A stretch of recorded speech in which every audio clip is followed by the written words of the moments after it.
Welcome to our house. This is the Screenplay Podcast. I'm your host, Evan Grenis, and with me, as always, is PGA Tour player Andrew Novak. What's up, everyone? We're through 2 weeks of football. Things are getting serious and stuff is happening. We've got a great episode for you all this week. So much content to get into. I'm stoked for this episode. This might be one of our best ones yet. Don't forget to follow us on Instagram, TikTok, and YouTube at screenplay_podcast. New episodes every Wednesday, 8 a.m. on your favorite podcast streaming platform. We've also partnered with Wager Games. If you guys like our content and like our bets, you can bet along with us on the Sleeper app. There is a link in our bio. Click it. It'll bring you to the Sleeper app. Your first bet, you'll get up to $100 back. Sleeper is easy. I love it. We use it. I like it better than ESPN. Tons of promos. But yeah, head to our Instagram account. Click the link in the bio. Get your $100. All right. So the injuries are already pretty much here. Everyone's dealing with them. Everyone's scrambling. If you're a fantasy player and you don't have injuries, like you are getting the luck of the draw right now. Through the first 2 weeks, it's bad. It's bad every year, but I don't know if I've ever seen it this bad. Here's a list of some fantasy names that are out right now. Jordan Love, David Njoku, Raheem Mostert, Puka Nacua, Evan Ingram, Ferguson, McCaffrey, Cooper Kupp, Keenan Allen, Kenneth Walker, AJ Brown, T. Higgins, Pacheco, Debo Samuel, Tua, and that doesn't even include the players preseason that were hurt, like Chubb, Hawkinson, Hollywood Brown, Jonathan Brooks, Josh Downs. I mean, it's everyone's getting hit with it. Yeah, it's really been insane. I feel like it happens every year. Like, oh, there's like a ton of injuries. Like, this is crazy. And you're never like ready for it. It feels like fantasy wise, like you get to week 2, 3, and it's like, oh my gosh, where do we go from here? So we'll be here to help you all work the waivers later on. But yeah. Yeah, we'll get into fantasy towards the end of the show, waiver wire, injury stuff. But it's been insane. Basically, like watching NFL this week, I was more praying for my players not to get hurt as opposed to like score points. It's kind of crazy. Yeah, Uh, yeah, for yeah. sure. Monday Night Football. Falcons defeat the Eagles 22-21. The Eagles deserve to lose this game. I said it right when Saquon dropped the ball. I mean, I get it. Like, you get that play, the game's over, but you didn't. You gave the Falcons the ball back with time, a timeout, and on the 30-yard line. Let's just say it for what it is. Nick Sirianni's not a great coach. They've lost 8 of their last 9 games. They blow another fourth quarter lead. They have a bottom 5 defense again. I'm out on Sirianni. I'm out on the Eagles. Belichick must have been watching that game last night and thinking, oh, I love watching this. Like what I could do with this team right now. What do you think? Yeah, I kind of agree. Like once he dropped the pass, you kind of see it coming, especially with the Philadelphia defense hadn't exactly been stellar, especially the run D. But what was your opinion on them taking the penalty for or on the extra point versus on the kickoff? Where did you fall on that? You know what I'm talking about? Like Yeah, Drake London caught the touchdown at that the end. it tells me that they have that much confidence in Young Wei Koo. Yeah, but that's what I'm saying though. The Eagles could have taken it on the kickoff, right? Like so. You see what I'm saying? Like when I Drake do, London yeah. did the penalty, you could take. They put it on the extra point, so like Koo is going to have to kick like a. I feel like it's Koo. He's going to make it from 45 yards anyway. Like I was very surprised that they didn't do it on the kickoff. Like I don't know how it affects new kickoff exactly with the rules, but I would assume at least you could set something up maybe. Yeah, I actually I they have made a no couple idea what. mistakes in a row. Throwing the ball was the first mistake, and then giving them the ball on the 30-yard line with the new kickoff. I That was mean, the I'm second just saying like mistake. regardless, like when you have if it's tied 21-21 or if you're down 22-21, all you're going to be thinking about is trying to go get a field goal. Like you're trying to win the game. So like I was so surprised that they did that versus pushing them back on the kickoff. I don't know exactly. I don't even know how with the new rules that exactly works, but I'm assuming they wouldn't be able to kick like a touchback or something. You maybe be able to set up a return or something, especially with the new rules. It seems to be a little bit easier to get somewhat of a return. I don't know. I was surprised by that. I don't know if that was a coaching error or maybe I just don't know how the new rules work with kickoffs because I haven't really seen that yet. But I thought that was a very interesting decision, especially with how automatic we know Koo is. Yeah. Even at the end of the game there, Hurts and the Eagles had a chance to go down and get a field goal and tie it, and they kind of Yeah, just yeah. threw it away, got an interception. I didn't think they needed to force it like that at the end. But I Mhm. mean, Kirk Cousins won Especially at 4 out that of rate. his 5 last Monday Night Football games. So he had a good second half, 13 of 16, 166 yards. So we can kind of start to put that primetime Kirk Yeah, deal to bed. absolutely. Yeah, I don't think we can start using that anymore.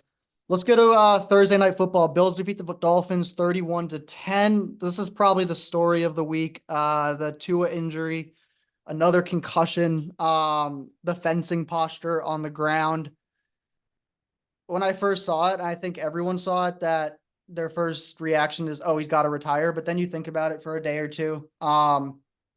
They just recently put him on the IR, so he's going to miss 4 games and come back. What do you think he should do? I mean, it's easy to say from our position, yeah, retire, but all he's known is football his entire life. And like, Yeah. what would you do in that spot?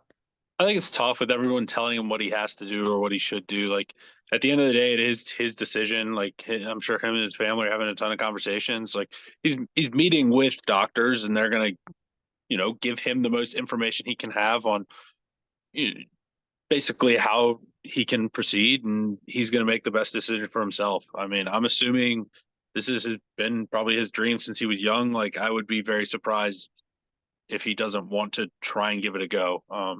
And as long as that's feasible, I think we'll still see Tua playing football going forward. Yeah. How does this affect the Tyreek Waddle value? Is this drop them off significantly? Do you think they stay pretty steady? What is it? Skylar Thompson's going to be there this week. They brought Tyler Huntley in. I don't know if he'll see any action, but yeah, what do you think? Yeah, I every time I've watched Skylar Thompson play, it's been rough. He really just doesn't do it for me.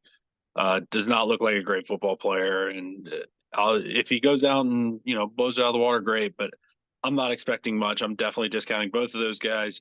Now, Tyler Huntley is a name that somewhat intrigues me because I actually do think he's a solid backup. In fact, when we had our top backups in the NFL, I think we did this last year. I actually had him in my list of maybe top 5 or whatever we have. I'm a big believer that he can actually make an offense function. He's a little bit of an odd fit for the system, but he's a local guy. Definitely probably going to be excited to be down there in Miami. So hopefully, maybe, he's probably not ready this week, but maybe going forward, that's an option they could go. Yeah, and the Bills look really good. They have no turnovers through 2 weeks. Josh Allen without Stephon Diggs, honestly looks better. He's spreading it around. He's got 3 good receivers, 2 good tight ends, a really good running back now. We saw this at the end of last year, and they're continuing it. Joe Brady's doing a good job with that offense, and I really like what the Bills are doing. Yeah, they've been solid. Would you believe if I told you they had 100 less yards than the Dolphins in that game? Yeah, I would. Yeah. Hmm. They're winning it with defense I and the mean, run game, and that's When Tua just kept throwing it to the other team, I mean, yeah. Allen didn't like it wasn't much of a game to start with. Let's get into Sunday Night Football. The Texans defeat the Bears 19-13. I had the Texans -6.5, and I really thought they should have covered that. They fumbled it on the 5 yard line with a couple minutes to Yeah. go. I need all the wins I can get right now in gambling, so that one Both ticked of me us. off. Yeah. Caleb Williams. This is a dude who wanted equity in his franchise, which is illegal, by the way. They can't do that, but he wanted equity in his franchise. He's gonna change the game. This player. No touchdown passes. Uh, 7 sacks. 2 interceptions this week. It doesn't look good. I mean, he's getting pressured a ton, getting pressured 36 of 48 dropbacks. Um, which is hard. But it, I was expecting more out of Caleb for the first 2 weeks than this. Yeah, I do think this Texans defense is pretty legit. From what I've seen so far, they do look solid. Yeah, But bringing this in Danielle Bears, Hunter was a big move. yeah, but this Bears O line is a disaster. Now Caleb's holding the ball like too long, but even besides that, like this O line is a mess. Which obviously we know bad O line with a rookie quarterback is never a good scenario. And yeah, Caleb's been super rough so far. I think they had 3.1 yards per play for the whole game. That's not getting it done on offense. No, I think they're averaging.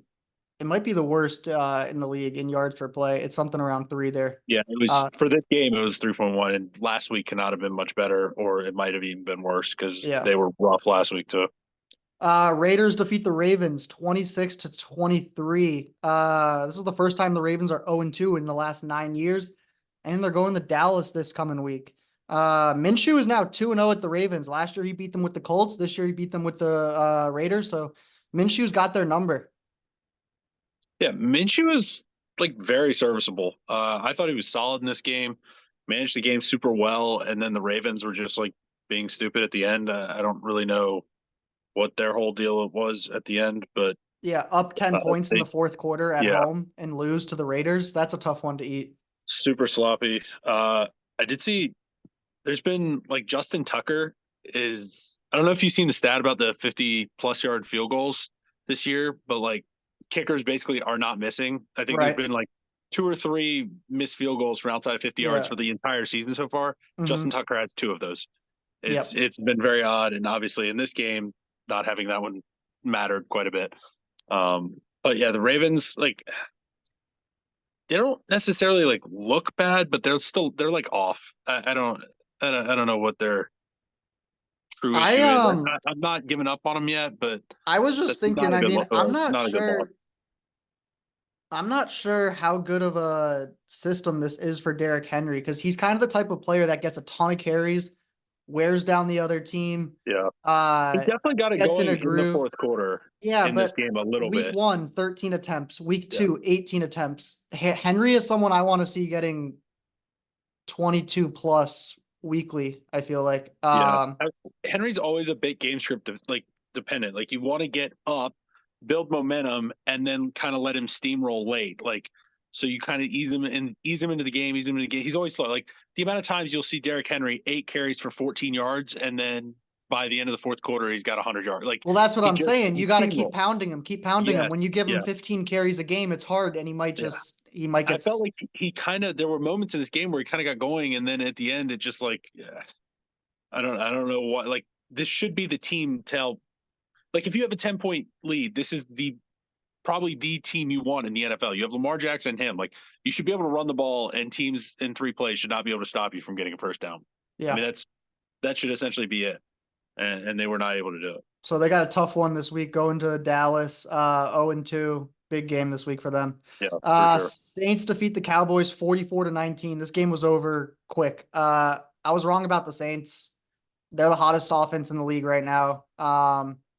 Scored on 15 straight drives to start the season. Clint Kubiak, offensive coordinator from that Shanahan tree, is getting it done down there in New Orleans. Kamara looks good, 180 yards, 4 touchdowns. Derek Carr is playing at an MVP level through 2 games. Uh, Dennis Allen, I thought he was going to be the first coach to be fired this year. That's not It looks happening. like he's got himself a full season down there. Yeah. I don't know what the bigger story is, whether the Saints are on fire on offense or Mike Zimmer and Cowboys defense, because it is the worst run D in the league. And I'm not just saying that, it is the worst run D in the NFL right now through 2 weeks. What are you seeing?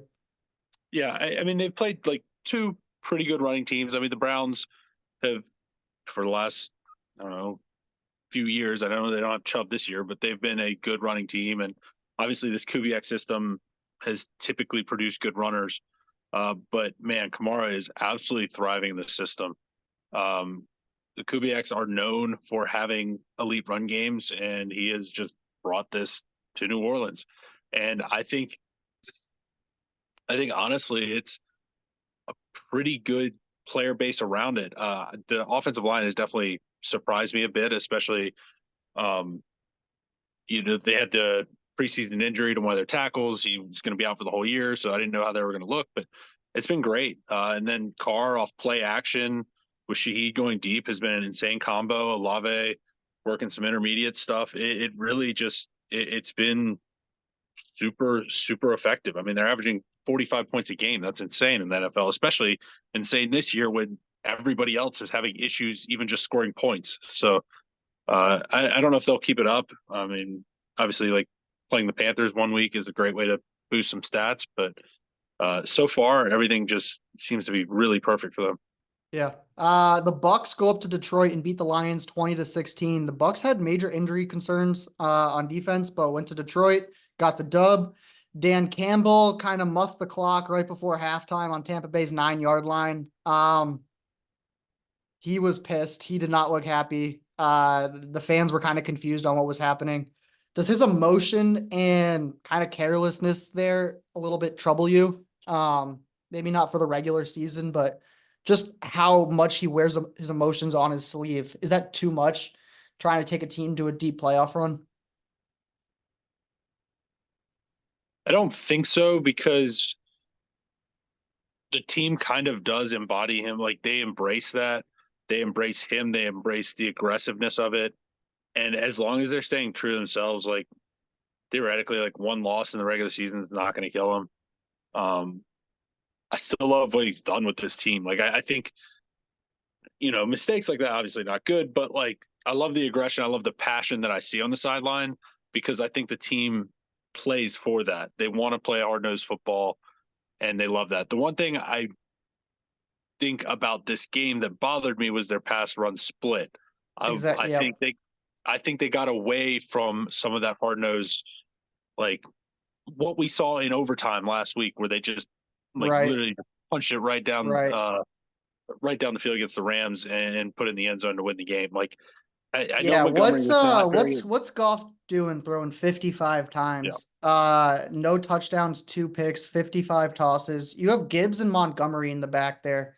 There is no reason Goff should ever be throwing the ball 55 times unless they're down by a million and they weren't. So At the end of the day, like yes, he's a very aggressive coach, but he's also like it's the physicality. Like this is a team that doesn't throw to set up the run. This is a team that's supposed to run to set up the throw. They do pass the ball well. Golf is a great passer. He's got a good he's arm and they have good weapons, but I still think that this should be a team that runs to set up the pass, to set up the play action.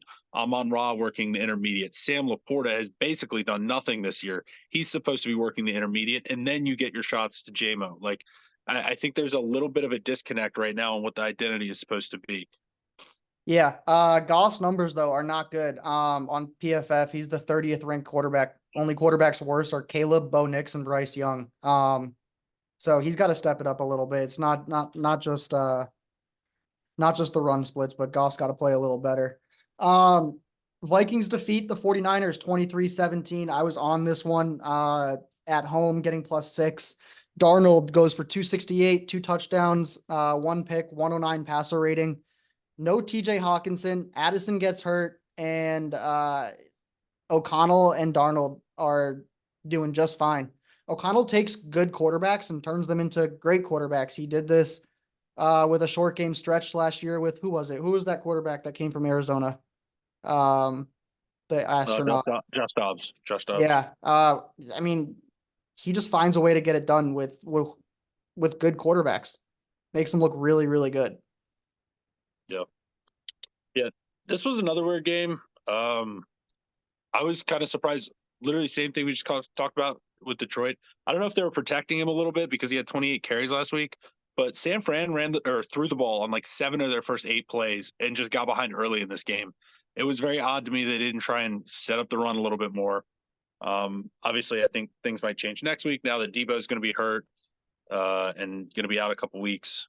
They've got some things to fix. This was probably the team that looked the best of me to anybody week 1, and definitely a step back losing this game. Yeah, I mean Purdy's still playing well, 28 of 36. He's leading the league in passing yards. So they are passing it well. Ayuk's had a slow start in fantasy, 4 points, 8 points. With Debo going down, I think Ayuk managers are going to be happy to see him this week. Probably go off for you'd think Ayuk would have a pretty big week. No, Ayuk should definitely. If he whiffs this week, I'm officially worried about him. But 2 games to get your rustiness off.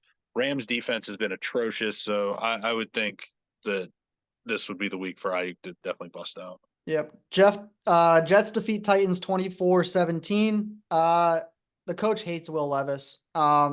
It's the second week with an ugly turnover, and everyone saw him mouth to Will Levis, "What the F are you doing?" He is playing football like a sixth grade quarterback trying to make a play. I don't know. It's honestly like you watch Will Levis play and it's not terrible, and then he just makes airhead decisions like that. You can't have him out there. Rodgers goes 18 for 30, 176 yards, 2 touchdowns. I thought this was like a really bad win for the Jets. Um, it didn't look good. Still, they're 32nd in the league in pre-play motion. Nat Hackett at OC is not getting it done. I, I don't know what to Yeah, make of the Jets, whether they're just like that's grooving that's an into it interesting or that's it's an just like, interesting point you make there about the motion too, because the team that was dead last in motion last year in the NFL was the New Orleans Saints. Saints bring Kubiak in, and they're like through 2 weeks. I want to say they're second in use of motion. All of a sudden, the offense is blowing up. I'm not saying motion just a motion doesn't exactly do much. However, there clearly is some benefits you can get from it. And yeah, Hackett's got some stuff to figure out. Obviously, Aaron Rodgers likes his guy, but this offense has not been really clicking yet. Now, I will give Titans credit. I do think that is a pretty good defense. mhm. They do have some playmakers there, but Yeah. So when you have a good defense, what's the number one rule? Don't have stupid don't turnovers. turn the ball over. Yes, exactly. All right. Cardinals defeat the Rams 41-10. Kyler is back. 266 yards, 3 touchdowns. Number 1 QB on Pro Football Focus. Marvin Harrison Jr. breaks out. 29 fantasy points and 4 catches in the first half. Nothing in the second half. Didn't need him. Well, they're up 3-4 touchdowns already, but yeah. Yeah, the Rams have so many injuries. Puka, Cup, Higbee, couple of offensive tackles. They're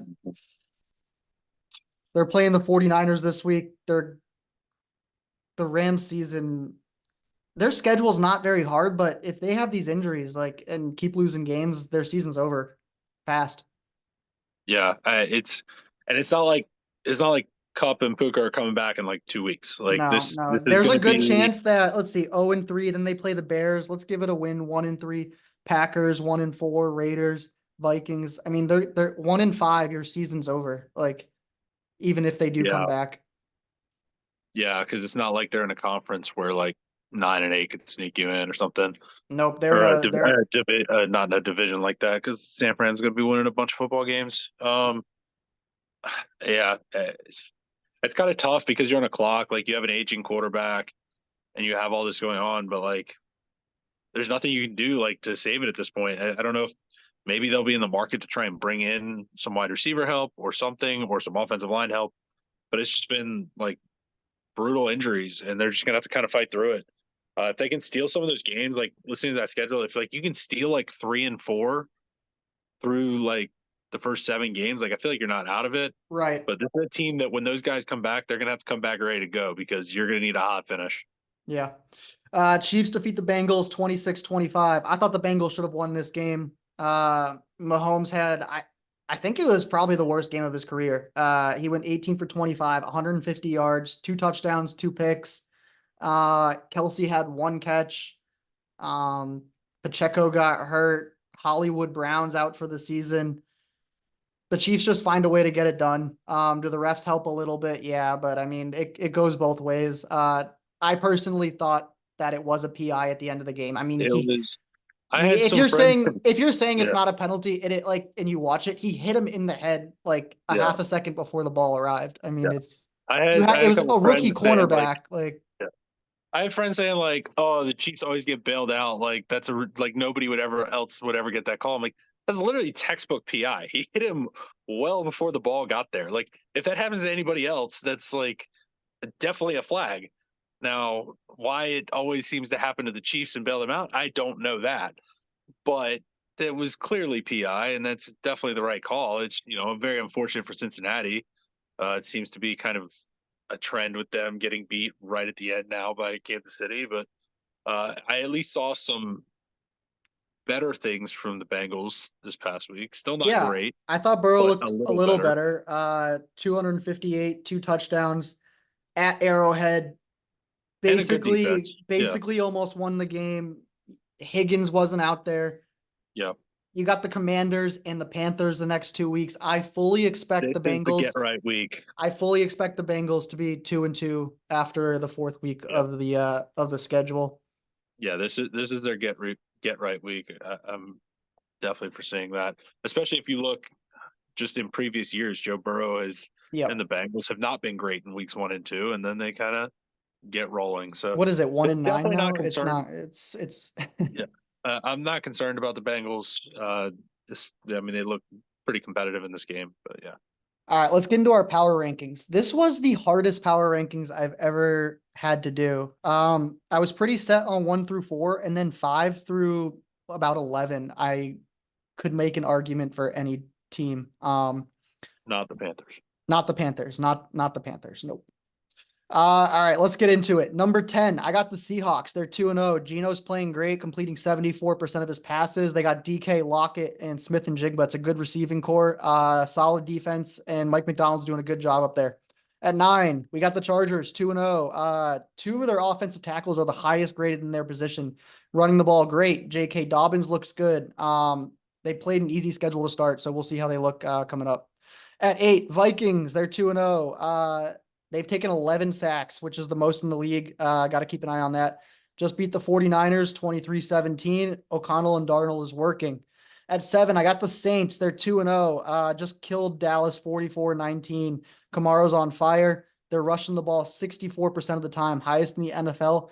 I think I still need to see another week or two out of the Saints playing like this to really get them up into that top 5. So for right now, they're at 7. At 6, I got the Lions. They're 1-1. Goff is struggling. Dan Campbell made some bad decisions. They're still stacked. I think they'll bounce back.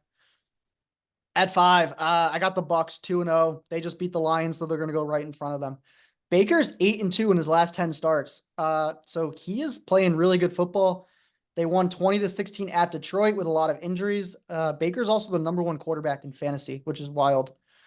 At 4, I got the 49ers. They're 1-1. They're beat up. Their O-line struggling. Purdy's been sacked 8 times through 2 weeks. CMC, Debo out. Purdy still leads the league in passing. I still like the 49ers, but if they start dropping some more games, they're going to be dropping down this list too. I got Bills at 3, 2-0. Beat up. 9-2. At 3, we got the Bills. They're 9-2 since Joe Brady became the OC. James Cook is legit. Good tight ends. Allen has no turnovers through 2 weeks. At 2, we got the Texans. 2-0. CJ Stroud is so good. Elite everywhere. They got a good left tackle. They got weapons. They got a pass rush. I could see the Texans getting to the AFC Championship or the Super Bowl with the team they got now. And at 1, we got the Chiefs. They're 2-0. They're kind of beat up. They got a hurt O-line. Pacheco's out. Hollywood's out. But as long as you have Mahomes, Reed, and a good kicker, which they do, they're tough to beat. And they're going to stay in that 1 spot as long as they kind of keep showing who they are. It's pretty AFC heavy at the top there. Yeah. Got a couple teams right on the outside too. Cards, Yeah. Bengals. Pittsburgh's 2-0, but I don't know if I like Pittsburgh. And Philly scares me with the defense and the coach. Like they're out. Yeah. So yeah. we just said the Panthers before this. Obviously not in the top 10. It is now week 3 of 2024. If I gave you an over-under of week 8, 2026 for the Panthers just to even show up in the top 10 of power rankings, would you take over or under? Week 8 in 2 years? Week 8, 2026. Do you think the No. Panthers could show up in power rankings just in the top 10 any week in the next 2 years? No. So that's what us Panther fans are looking forward to. If you say 2027, maybe. But that's Thanks, 3 years down the line. All right. Speaking of Panthers, let's get right to it. Bryce Young benching. Has to happen. Since entering the league, 1 loss, 2-16, that's last. Completion percentage, 59%, that's last. Yards per game, 173, that's last. Touchdown interception ratio, 11-13, that's last. Passer rating, 70, that is last. Dave Canales fixed Geno, he fixed Baker. He got Bryce Young for 2 weeks, and he said, nope. Andy Dalton. Yeah, I was there. Yeah, he's terrible. He's really bad. Last year I was at a game, Panthers Jags, and I was sitting there frustrated the whole time because he never had anybody open. Like nobody was open. There were guys running open this week. Just bottom line, there were dudes open, and he just couldn't hit them, either missing them or just didn't see them. There was one point, I know somebody, I think maybe it was on TV or something, but basically it was after the play where he scrambled around. You thought he was about to throw it downfield, and then he just took a sack anyway. Uh, Basically he like ran over to Deontay after the play to like be like, hey, I wanted you to do this or something. And Deontay was not having it. Dude went straight to the bench, blew him off, whatever. Then Thielen comes up and gets all in his face for talking to Deontay, telling him basically like, dude, you suck. Like, go away. Don't. And it was a whole thing. The sideline, they had to like separate him. Like I've never seen Adam Thielen get mad like that. I mean, they literally had somebody had to go over and cool him off. Like it's not good. I think Yeah, this and he's a move is veteran too. So if he's getting pissed off, exactly. it's I, bad. I think a lot of this move, like obviously Canales is like, this guy isn't it. Like, Andy Dalton, I don't think he will be a step up. He just will be Hmm. at this point. And I think the coach sees that. And I think the wide receivers are like, look, this dude is literally on play. Like, we can't even do our job with this guy, like playing quarterback. So Yeah. I think this was a move that had to be made. And it just, makes the Panthers and the guys that were making the decisions back then, it makes them look even worse for the moves they made. Yeah. All right. Trevor Lawrence. Is he kind of a bust? I mean, statistically, yeah, he has not been great. I do think that defense is a mess. I think there's coaching issues there right now. I think Um, renaming your stadium Trevor Bank Stadium and then losing is kind of funny. I mean, Trevor's 20 yeah, and 32 in his career. I think the big stat here is he's lost 7 straight football games. That's a lot for a quarterback of his caliber in a weaker division. 7 straight. Yeah. Oh, that's right, because he didn't even play the Panthers last year. I was trying to think. I was like, they killed the Panthers. Yeah, wow, It's that's been a rough. while I since mean, Trevor's won a football game. yeah, it's like I'll turn on the tape. I'm seeing good throws and things like I I think they're I still think this Jags team is not that bad of a team. Like they have good defensive line players, secondary's a mess, but I just think they need to like transition the offense a little bit more. Like I don't think they're featuring Brian Thomas enough. Like this rookie looks legit. Like I think he needs to be utilized more. I think I don't know what's going on with ETN, but they just need to get their playmakers going a little better. Obviously, losing Ingram like 10 minutes before the game or whatever it was last week was probably not ideal to the game I plan. But actually saw a lot of fantasy managers who ran empty on tight end this week because of that. yeah, yeah. I mean, I in the one we're in, I had him, and I had to go to waivers literally at 12:45 and just grab whatever throwaway was in there. I mean, it was I was not prepared for that at all. Yeah. I think someone in our league sent a text to our group chat 20 minutes before the game, like, yo, anyone trying to make a trade for a tight end? Because I don't have one. Yeah, yeah. I think he ended up rocking just a man down. Yeah, I know. We don't have like you can't just pick up in free agency in my caddy's league, and so he has like Hawkinson in his IR slot, and they had Ingram. Right. It's like I just can't start a tight end this week. Basically, he just took a zero. Pretty brutal. All right. Let's get into the rookie QB struggles. So we got Nix, we got Williams, we got Daniels. Those are the three rookies playing. We got Drake May sitting, JJ hurt, and Michael Penix sitting. There's no touchdown passes through 2 weeks combined. It's kind of ugly. Nix is the 32nd ranked quarterback. Williams is the 31st ranked quarterback. And Daniels is the highest ranked at 24th, according to PFF. What do you think the struggles are coming from? I mean, we're used to rookie QB struggles, but we expected a little more out of Caleb Williams and even Bo Nix. Yeah, I mean, in general, offense has been tough to come by this year, and these guys just getting thrown into it. It's been rough. I would say Williams probably has the best supporting cast around him, but from what I've seen, he might have the worst offensive line of the guys around him. I don't think Denver's is a whole lot better, but Yeah, it's been rough work for these guys. I will say, Uh, watching Jaden Daniels play, he just looks like an NFL quarterback, and he's going to be yeah, fine. I would agree. Yeah, I do have a hot take though. I do believe that Michael Penix will be the highest paid quarterback in the league at some point. He's going to sit behind Kirk for 2 years. As long as he comes in that third or fourth year and puts up like how Jordan Love came in, put up mhm, 8 good games and got paid? What if yeah, Michael Penix sits for 2 years, learns behind a veteran like Kirk, comes in, plays 8 good games and gets the bag? That's down the line a couple of years, but I can see that happening. I think Penix might be in one of the best spots out of all 6 quarterbacks, especially with seeing how it's going right now for the 3 that are playing. yeah. I was thinking after last week we might be seeing Penix this year, but I thought Kirk looked a lot better this past week and Monday night. It was weird. He was like moving significantly better. He was able to do under center and like get out there on outside zones. I don't know what happened week one if something tightened up on him and he was like, "Hey guys, we can't do this," but uh, looked a lot more like normal Kirk this past week. All right, I got a new segment here that you want to bring in. Most surprising units. What do you have?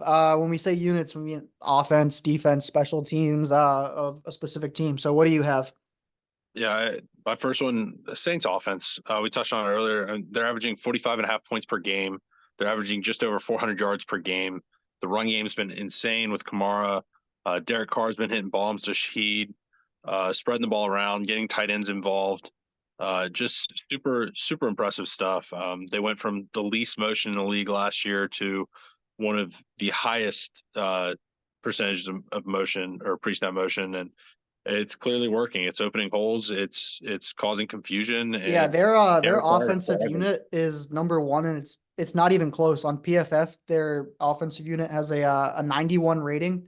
Number two is San Francisco, and they have an 80.5. So it's not even close right now. Who's got the best offensive unit in the league? What else do you have? I want to shout out the Vikings defense. Obviously, they got to play the Giants week one, which is kind of nice, but they also have played the 49ers, which evens that out. They're averaging 11 and a half points per game. They have 11 sacks and 4 turnovers in 2 games. They've been causing havoc as Brian Flores' system obviously is working. Pat Jones has 4 sacks in 2 games. They're getting after the quarterback. They're causing havoc. And really, this is a bit of a surprise. Like, this was a team that I don't think a lot of people thought were going to be great. And if anything, it was probably going to be their playmakers on offense, like a Justin Jefferson, that would be, having to carry them to more shootout style wins than what we've seen. Yeah.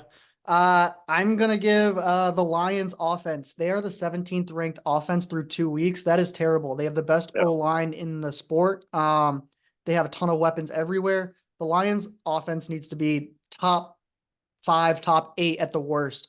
17 is unacceptable with what they have. And then my other surprising unit is Chargers defense. They are the best defense in the league right now. Granted, they played 2 pretty bad teams. I mean, I think we knew Harbaugh was going to come in and change that defense, but to bring it from worst in the league to best in the league over an offseason through 2 games, that's pretty stellar stuff right there.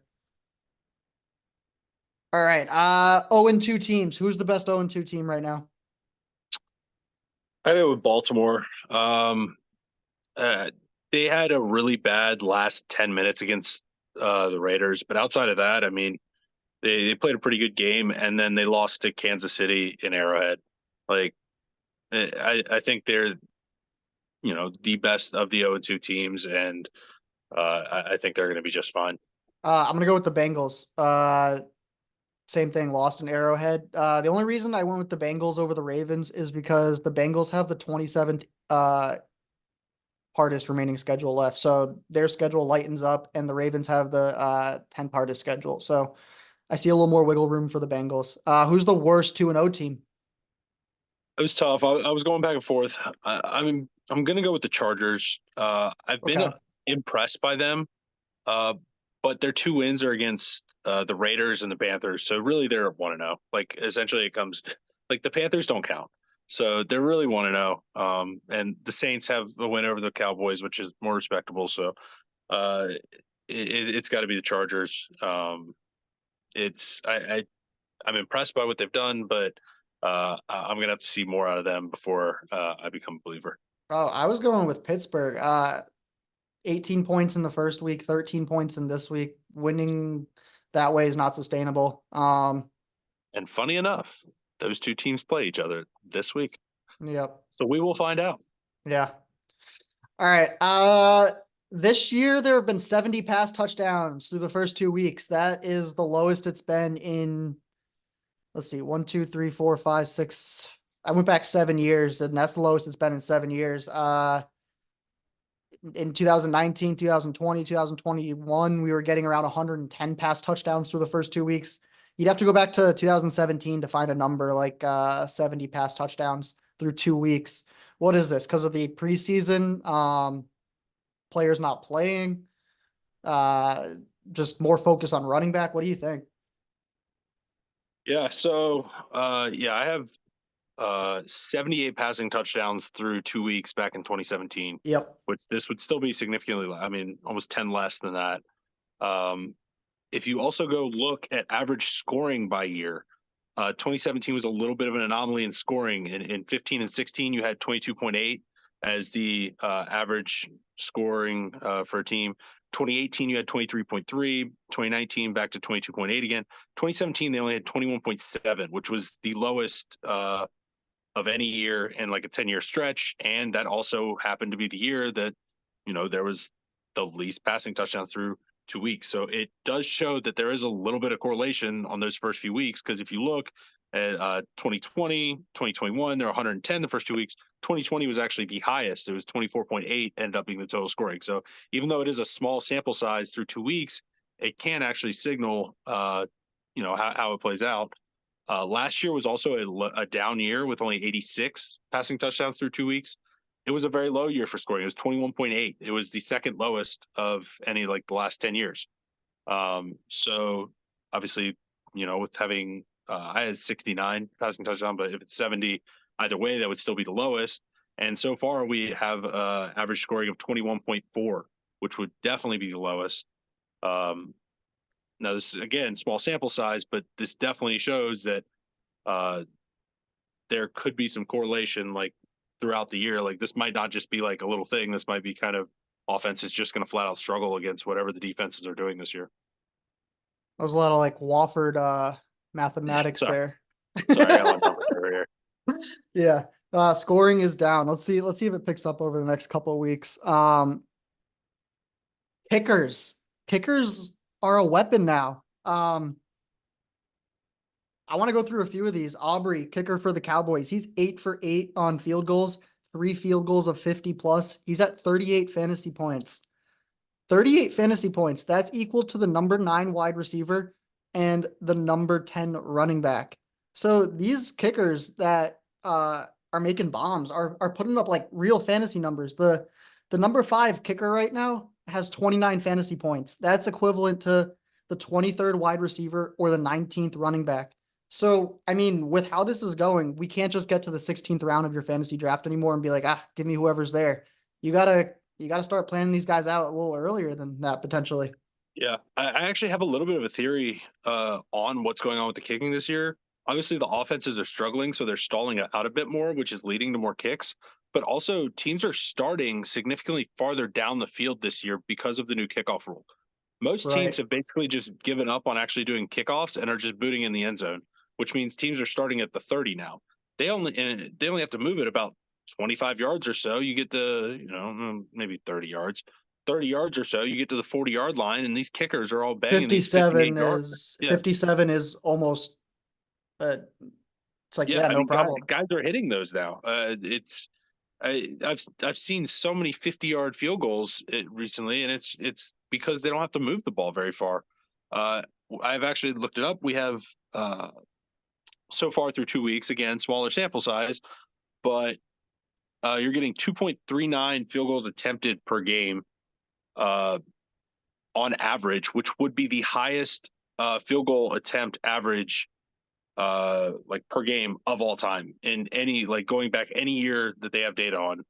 That would be the most, obviously small sample size, but and that would be significantly higher than any in the past 10 years even. Yeah, I mean, if you find And an this is automatic, even yeah, if and you this find is an even with the automatic analytics. kicker, you might see some of these guys starting to get paid now too.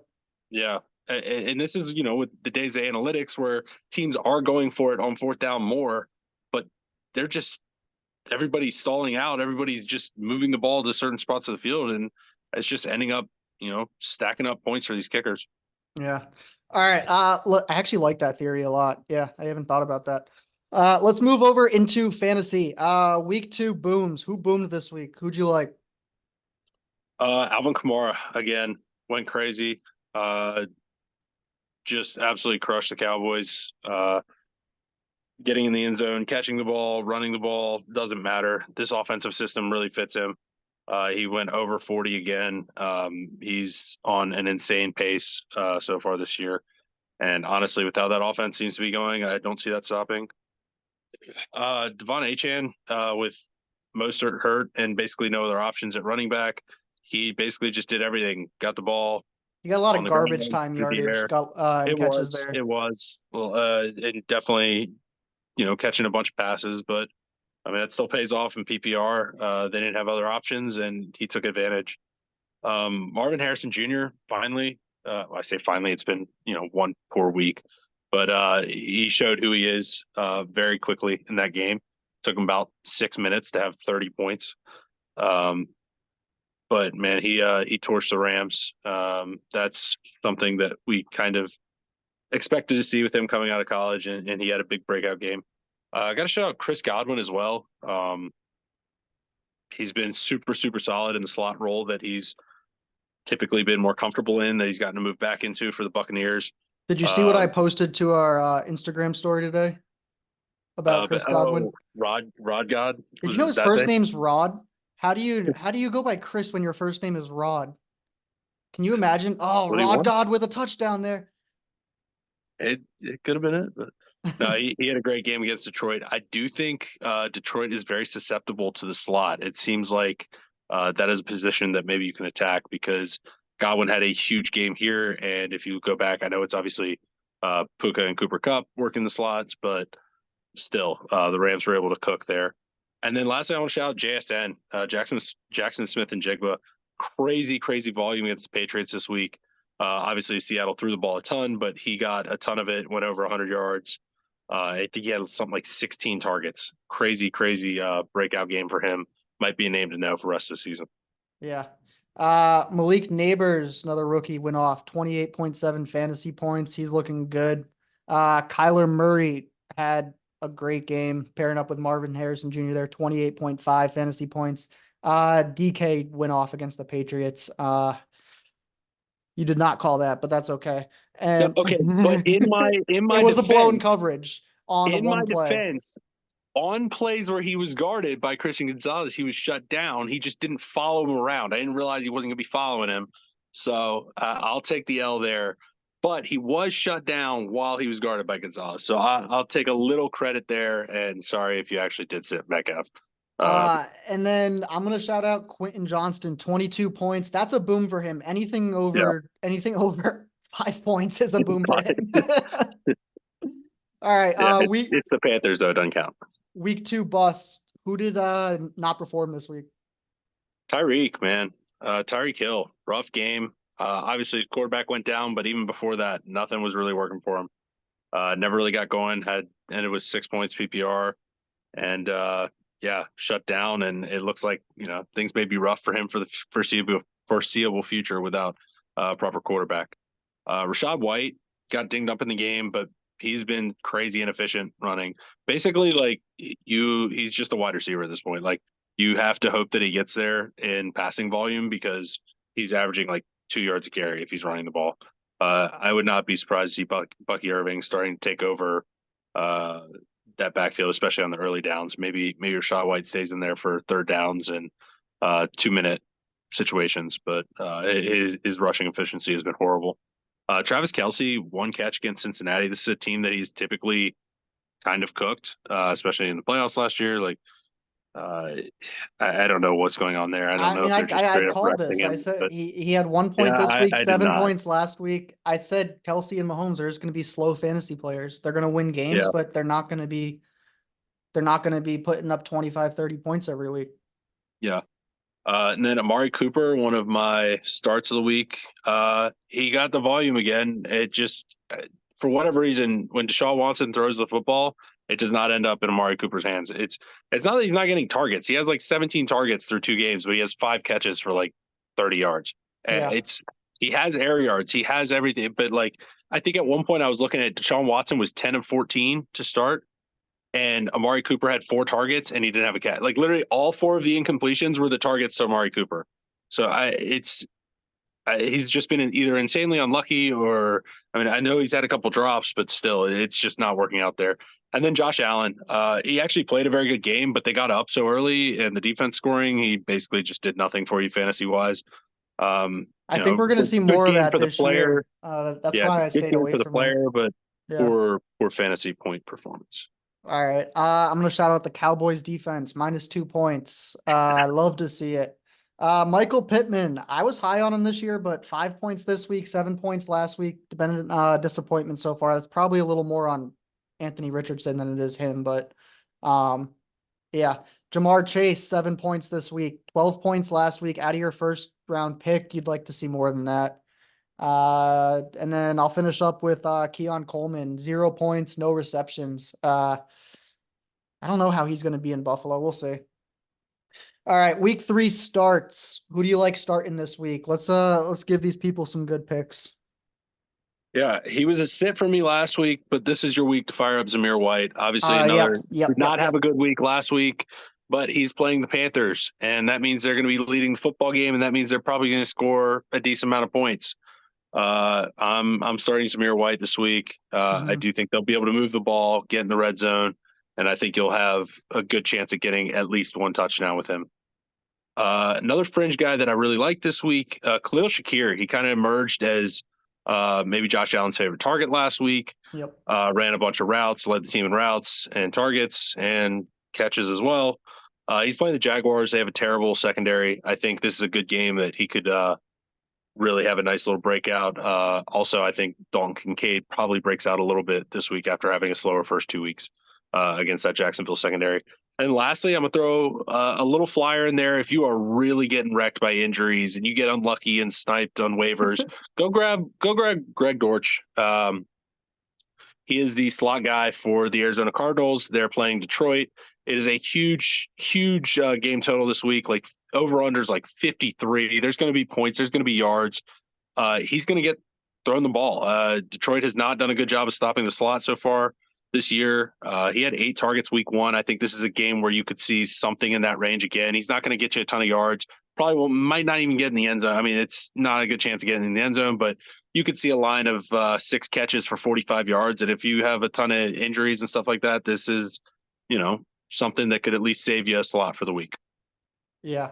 I like Zach Charbonnet versus Miami. He's getting a ton of catches. He's averaging 4 targets a game, and he's averaging 11 rushes. So with those numbers, I like him in the lineup. Baker Mayfield is the #1 fantasy quarterback. So I guess you got to rock with him. I don't know. It could go back the other way, but right now he's #1. So I guess you gotta put him in there. Brian Thomas at Buffalo. I liked him last week. I like him again this week. He's the number 26 wide receiver.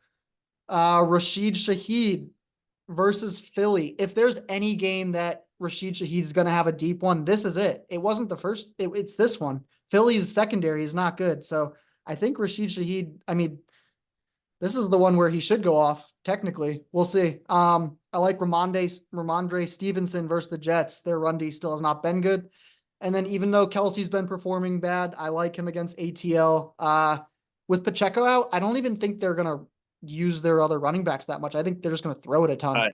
I do agree. I think they're going to use the screen game and a ton of like quick passing, stuff like that. They're going to kind of revert to how we saw it a lot last year. I don't know if it'll necessarily be good for the offense, but I do agree. I don't think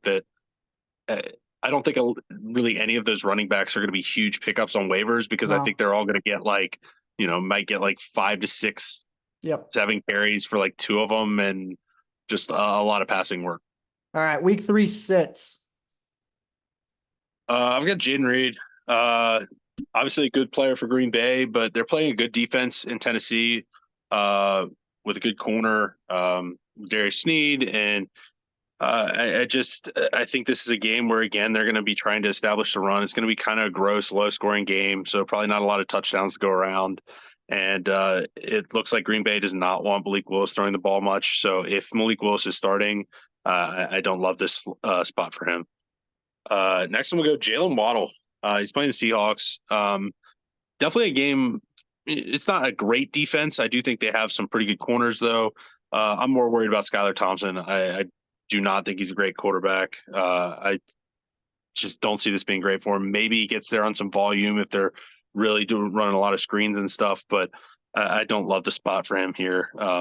And he would definitely concern me. And then lastly, Devin Singletary had a solid game this past week, but that was against Washington's defense, which is not good.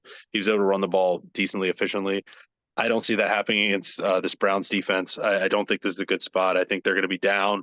They're going to be throwing a lot, and I just don't see him getting a ton of volume and getting there. All right. Lad McConkey is playing at Pittsburgh. Herbert's a little dinged up. I like him on the bench this week. We just talked about this, but Kansas City, their backfield Steele, Perrine just signed Kareem Hunt. I don't think any of them are viable backs. I don't think they're going to get enough volume, like you said. The Eagles D, don't play them. New Orleans has the best offense, and Eagles D is just not very good. Aaron Jones at Houston. Houston's got a great run D. I think Darnold's just going to throw the ball a ton this week against Houston, so I just don't see Aaron Jones getting a ton of work.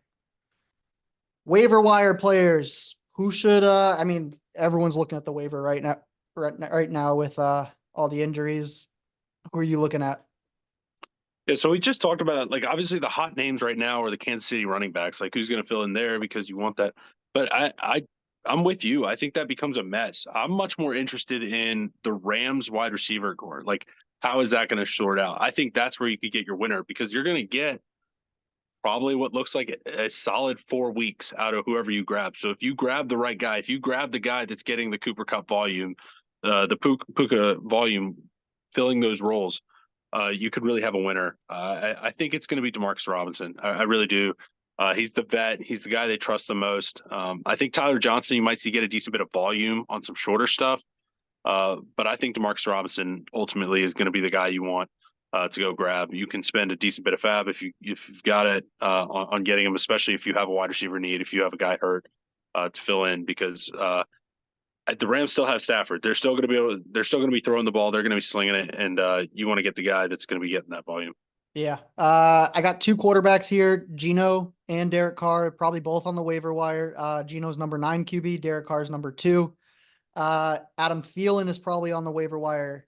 Andy Dalton's coming in. Thielen's still a good wide receiver. He might hit him up a lot while he's playing.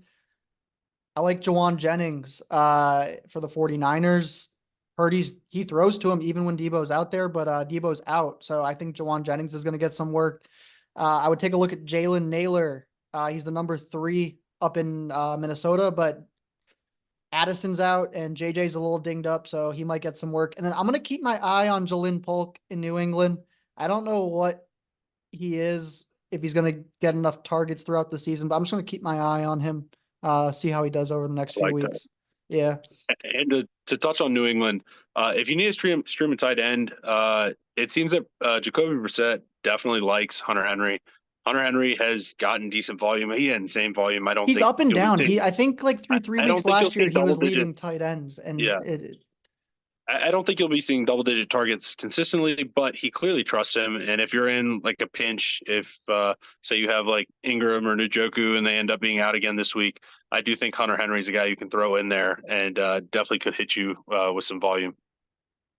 All right, let's get into the good stuff. Gambling, we're going to take you through the lines. Thursday, we got Patriots at Jets. Jets are favored by 6.5. On Sunday, 1 p.m. window, Chargers at Steelers. Steelers favored by 1.5. Bears at Colts. Colts favored by 1. Texans at Vikings. Vikings getting 2.5. Giants at Browns. Browns -6. Eagles at Saints. Saints -3. Broncos at Bucs. Bucs -6.5. Packers at Titans. Titans -3. 4 p.m. window. Panthers at Raiders. Raiders -5.5. Dolphins at Seahawks. Seahawks -4.5. Lions at Cardinals. Cardinals getting 3. Ravens at Cowboys. Cowboys are +1. 49ers at Rams. Rams are getting 7. 8 p.m. We got Chiefs at Falcons. Falcons getting 3.5. On Monday, we got 2 games. Not a fan of this Monday 2-game thing, but we have it. Jags at Bills. Bills -5.5. Commanders at Bengals. Bengals -8. Big line there.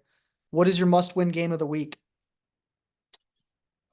So you've talked about the stats, obviously, on the 0-3 teams and how hard it is to make the playoffs. So I was going through looking at it. I think it's got to be the Ravens this week. They're playing the Cowboys, Absolutely. There is no and doubt about it. you can't be going to 0-3. The other team, the Bengals, they're playing the Commanders. I think they should take care of business. This Ravens team is going to Dallas. This is a game they really need to win, and I'm putting them on the spotlight this week. I agree with you. Must win. Ravens 0-3 is a bad spot. I like them. All right. Last week we had some bad bets again. We are off to a rough start. I'm 1-5. Novak is 0-5-1. It's gonna turn around. I'm feeling so strong about my bets this week. I'm feeling so strong. I threw in a bonus bet. But let's hear your bets. What do you got? All right. So I haven't won a game all year. So to fix that, we're going to do the obvious play, and we're going to take the Carolina Panthers +5.5 on the road at Las Vegas. Bottom line, I think the Panthers have an okay defense. I think Andy Dalton will come in, breathe a little bit of life in this team. I don't know if they win this game. I mean, they might go 0-17 this year, but I do think Andy Dalton does enough to help cover the spread. I'm taking the Panthers to finally get me my first win of the year. That is an absolutely crazy pick, but well, maybe that's what we need. Using everything else has not worked this year. So look, we're going off the rails with this. Yeah. My next pick, I'm taking the Seahawks -4.5. Skylar Thompson's terrible. Every time I watch him, he is horrible.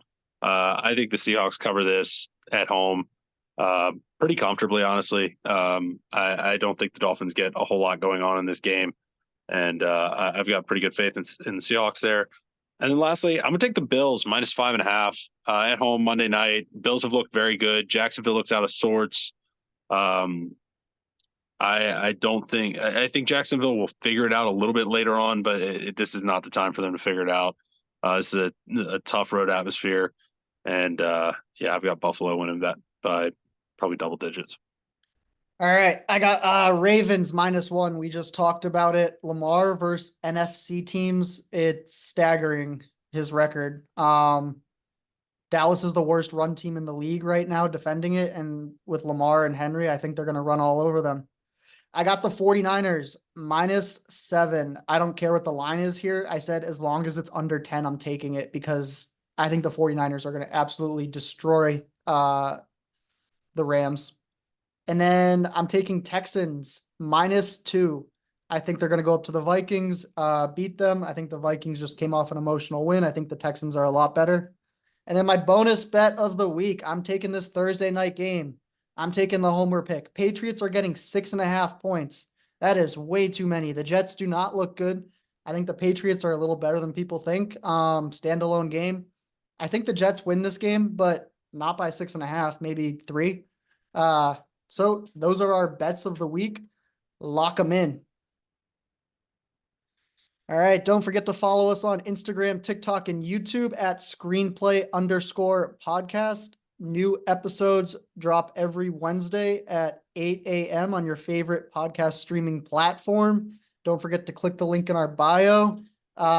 Brings you up to Sleeper app. Great app. Get your $100 free bonus for using the link in our bio. Andrew's smirking over there. He has something to say. Go Panthers. Fire Go Tepper. Panthers. We both took a homer pick this week, so let's see what happens. Mine never fails. Panthers always come through for me. They never disappoint me. Not once ever. All right. Thanks for listening. We appreciate it. Give us 5 stars, drop some comments, drop some likes, and we will see you all next week.